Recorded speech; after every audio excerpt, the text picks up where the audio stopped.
They hand me the microphone.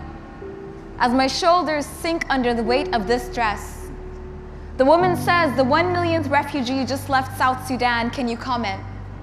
I feel my feet rock back and forth on the heels my mother bought, begging the question, do we stay, or is it safer to choose flight? My mind echoes to the numbers. 1 million gone, 400,000 dead in Darfur, 2 million displaced, and this lump takes over my throat as if each of those bodies just found a grave right here in my esophagus. A refugee does not define who I am, because I was a refugee for a very short period of time. And it also does define who I am, because that act of seeking refuge that my parents did when I was maybe 1 year old has affected every aspect of my life.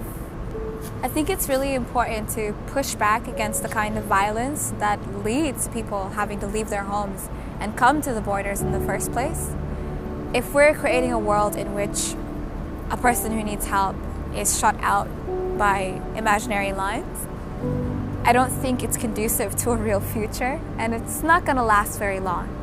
But I think if we're creating a world that answers violence with openness and answers displacement with acceptance and with love and with active, help, I think that's a world that might last a lot longer than one in which we all say, not today, we won't help, sorry, closed. And sometimes the problems that our fellow human beings are facing are not very real to us, but when we break down those barriers between us and the other, we begin to understand that this could happen to anyone. It could be anyone's family, and it could be our families or someone else's.